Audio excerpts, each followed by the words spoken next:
We get to talk about one of my favorite adjustments, and that is gradient maps. It's a quick way to add a little bit of cool to your photos. So this is a brick picture I took when I was out walking around. And I love taking photos with my phone so I can grab textures that I can use on any type of background or design work. But it needs a little bit of work. So what I want to do is I want to add text on top of it and put a quote. So let's say I get my text tool and I click once and I type in a headline. I'm just quickly typing in a little quote and using Dido, which is a really nice serif typeface. And you can instantly tell when you have such a high contrast photo and you have type, it's kind of hard to read the type. And that's going to be the case for a lot of photography you find online. You're going to want to put a quote or a type on top of a photo, and it's going to be really, really hard to read the typography or the quote. So one thing you can do is you can lower the contrast of your background image so that the type can be more readable. And one way to do that is with gradient maps. And it's a great way to kind of demonstrate what this does. So I'm going to go ahead and double click and I'm going to make this text white. And I'm going to select my background image. Let's go ahead and double click and unlock that. And I'm going to go up to my adjustments panel and I'm going to add a gradient map. So this is what a gradient map does. So I can go ahead and customize this. I can click anywhere on this gradient map area and it's going to bring up a gradient editor.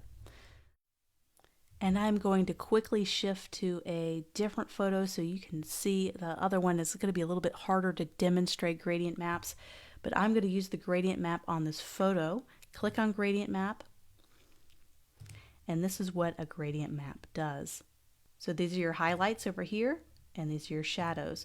So everything that is a shadow in this photo, you can click right here on the color, and you can change it. So instead of whatever it was before, which is black, you can actually change the color on it. So let's do a highly saturated blue. And then all of the highlight colors, you can change the colors on that. So let's do a highly saturated red. So you can see how one side is blue. All these pixels that were darker are now blue, and all the pixels that were highlights are now red. You can reverse the two. So let's go ahead and reverse the two.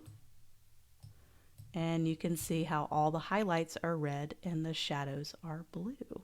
What makes this interesting is you can also change midtones too. So let's kind of switch this back to how it was. That kind of, those blues kind of naturally are more shadows than the reds. What's really powerful about this, you can actually do midtones too and add a third color. And all your midtones can be its own color. But what you can do is you can easily make this monochromatic too. So let's say these are your darker colors and these are your lighter colors.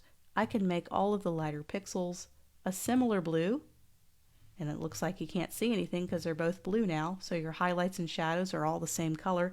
So I'm going to take the highlights but make this a lighter color. So you can easily do kind of this monochromatic look very quickly by using gradient maps. You can also make this darker, so make your shadows darker, so just moving along the hue picker and adding more black. And I can go over here and add more white. I can also even go up the hue slider and add maybe a little bit of purple in here. So you could do two lighter colors to make it really soft. So both of these are pretty high up in lightness. Or you can make it really dark and bring out shadows. So this is just fantastic to play around with. And there's a bunch of pre-made presets as well. So you have some basics, which is just kind of be a black and white. You have blues, which some of these are reversed, so it looks a little bit silly. So that one, for example, you have all of your highlights dark and your lights light, so it's going to look a little creepy. But that's an easy fix if you find one that has the reverse, where you have your shadows as the darkest color. So let's say, for example, this one, where you have kind of the darkest color here and the lightest color on the right. That makes the most sense in this situation. So let's switch back to our brick photo. We want to make this monochromatic so we can make this background photo low contrast so the type can be high contrast against the brick. So here we are, we can customize this, we can use some presets that they have, or we can do our own, which is what we're going to do. We go to basics, select black and white. So let's make it kind of this deep, rich blue brick. So we're going to select all of the shadows, all the dark shadows in this photo. We're going to go to color and let's do a highly saturated blue. Let's make it a little bit darker. And we're going to take all of our highlights, make it a highly saturated blue, but make it lighter. And we can go back and make this a little bit darker, just to give it a little bit more of a contrast and punch, but not so much to overwhelm. So see how that type is a lot more readable. Once again, making adjustments to this. There's also midtones you can add. In the middle, change all your midtones to a specific color, which can have some really interesting effects. But let's stick with blue so it can remain monochromatic. And that just gives us ultimate control over how this looks. So you can still see the texture, but the type is the main event here. So now we can finesse this typography. I can go to my properties panel and I can scroll down all the way down here. Let's make it a nice center alignment. Let's also make it all caps. So I'm down here in type options, making it all caps and adding a little bit more leading or spacing between the sentences. Right now it's 248. This is a pretty big document for it to be 248 because my point size for my typography is 304. So this is probably a pretty large document because this is the original photo that I took. So it's probably like 4,000. If I go down here, there I'm right. 3,000 by 4,000 pixels is the size of this photo. So let's go ahead and change that, make it a little bit bigger. So instead of 248, maybe 260. Just adding a little spacing, maybe a little bit more, maybe 280. There we go, just kind of letting those lines breathe a little bit. So let's break this typography up a little bit. Type is more readable with, and I'm just doing, just pressing return, just doing a physical line break. Type is more readable with high contrast. We can add even more spacing. Let's try 360.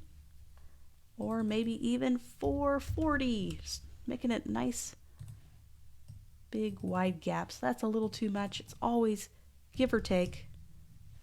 Trying to figure it out. Just getting my move tool, unselecting. And that's great because now I can use this texture. I can show that through in the photo and still have the typography be very readable. And that was the whole point of using gradient maps. Just one way, one method you could do to use something in the background that adds an element to the design, but never takes away from the readability of the document. We can stylize this a little more. I have Dido, but what if we did an italicized Dido? So let's do italic. Adds a little more flair of style, a little more elegance. And I love contrast in my type as well. So instead of just this big block of white text, let's take readable, which is probably the most important word, and let's do something that is a high contrast against blue on the color wheel. That's usually yellows, golds, so let's try to find a gold. So I'm right here between my yellows and oranges, kind of right in the middle. I'm going to be able to find a gold. So gold is not orange. Gold has a little bit of gray in it. So it's going to be somewhere here in the hue slider, but I want to make it bright enough to really pop out.